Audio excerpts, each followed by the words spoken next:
Hello, my name is Alex and I am the host of How Bizarre Podcast, and this is episode 24 of the series. Hopefully you'll like it and the show will make some traction in the time ahead. So, what is this podcast about?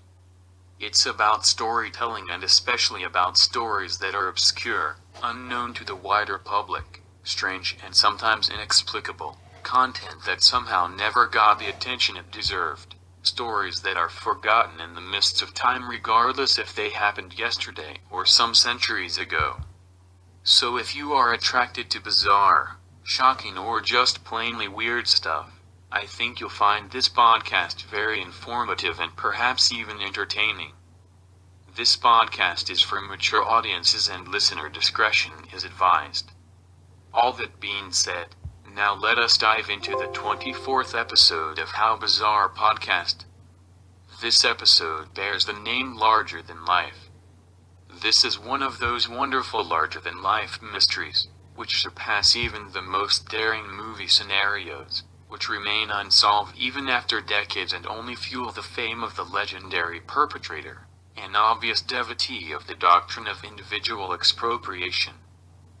On 11th of November 1971, a character with a completely random face, random expression, and random exterior purchased a one-way ticket from Portland to Seattle under the name of Dan Cooper.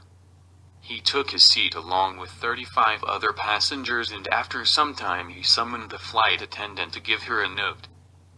The stewardess, used to guys hitting on her in various ways, didn't pay much attention to this latest attempt at seducing. After which Dan had to insist. To the surprise of the flight attendant, there was no invitation for a drink but a bomb threat. Dan showed her the bomb strapped around his waist. Or at least something that looked like a bomb with suspicious wires and dynamite-like cylinders. He mentioned that he had a contact igniter in his hand and that the message should go to the pilots.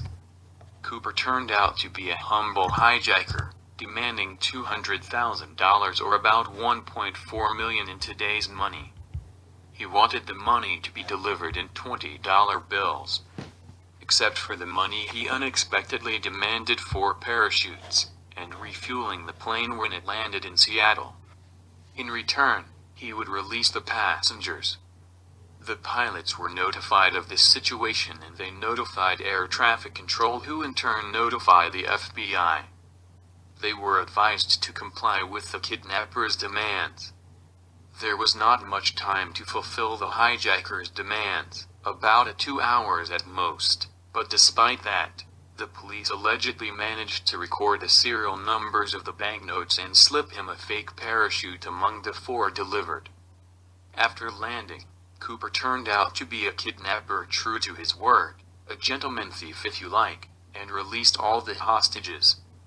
Not sure that they even knew that they were kidnapped at all. If there is such a thing as kidnapping with style, then this was it. The plane was refueled and took off again, this time to Reno, Nevada, at Cooper's request. They followed very strange and specific instructions of the hijacker. The plane's speed was to be 200 miles or 320 kilometers per hour, a little above the minimum required to keep the machine in flight, the so-called stall speed. A height was demanded to be around 9,140 feet or 3,000 meters. He then asked the crew not to activate the artificial pressure and to lower the wheels. The pilots had no choice and agreed. It later became clear why he was looking for those things in the first place and why he chose a Boeing 727 to hijack in the first place. Namely, that type of plane, due to the engine configuration, had an auxiliary exit with steps at the back, quite suitable for Cooper's intention to jump with a parachute. Cooper ordered a whiskey and cigarettes and took to his seat calmly. After some time, he put 2 parachutes on himself, took the money, ordered opening of the emergency exit and simply jumped. His jump was into the instant legends, into a myth, into a myriad of speculations. Several F-106 fighters had already followed the plane at the same time Dan Cooper bailed out, but they did not see anything except that the passenger plane's auxiliary exit stairs were open. Later, the media will mistakenly call the kidnapper D.B. Cooper because that name seemed somehow sexier to them. The plane landed, all the crew members were in the best order, and somewhere in the forests of the state of Washington, probably the most audacious hijacker in the world, landed. Despite hundreds and later thousands of police, feds, soldiers and volunteers combing the area day and night, no trace has been found, not a parachute, not a body, clothes or anything else. To this day, it is not known who the kidnapper was and how he ended up, despite the exhaustive investigation, the detailed search through the forests and mountains and the media hysteria. Various theories emerged over time. There were many suspects but nothing concrete. The only clue appeared in 1980 when 3 packages with a total of $5,100 were found on the bank of a river and the serial numbers matched the stolen money. It proved that? It didn't prove anything. It only fueled the speculations that continue to this day. It was claimed that Cooper was an ex-special ops guy because of his knowledge and daring. Others put forward a theory that he was an amateur daredevil, others yet that he died during the jump, others still that they saw him in a random place years after the event.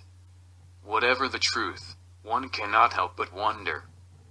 This is one of those cases that one cannot help oneself but root for the bad guy. I really hope that he managed to sip martini and puff Monte Cristo at the sunset, somewhere, anywhere and everywhere. Dan Cooper was a fairly successful comic book in Europe and the main character was a pilot. The comic delved into aviation in general, so the choice of the moniker perhaps wasn't as random as it looked at first glance. Much was said about the recording of the serial numbers of the 10,000 banknotes and that the numbers never showed up anywhere. Where exactly should they show up? Except for the task force that got thinner and thinner until it was dissolved, there was no agency or organization privy to the numbers in question. Furthermore, $200,000 among dozens of trillions that were and are in use not only in America but around the world. The chance of any recorded banknote arriving at the FBI desk is less than zero. So not only he could spend it all and never be identified, he probably did so. There was even several copycats, one of them completely successful, but he couldn't keep his mouth shut and bragging brought him 25 to 40 years stretch in prison. If nothing else, he proved that it is possible to survive such a feat. Difference with the actual Dan Cooper wasn't just in talking. The copycat in question was much greedier and asked for $500,000. The authorities seemed to comfort themselves with the notion of Dan Cooper's demise, so much so that they put forward several theories about how Cooper met his end. Needless to say, having an open investigation for 45 years, it bears to mind that all those theories are utter junk. Personally, I'm a fan of a version in which he lived long and comfortably and is hopefully still alive, without dealing with everyday stresses, and in which with loose conversation, coffee and a cigarette at a bar, he argues with those present about who D.B. Cooper really was. I hope you all liked episode 24 of this podcast. Thank you so kindly for listening, and I will be back next time for episode 25 of the How Bizarre podcast. If you enjoyed this episode, please consider liking, sharing, and above all, subscribe to this channel, dear listener. Because, why not? Join me next time for another bizarre adventure through space and time. Cheerio.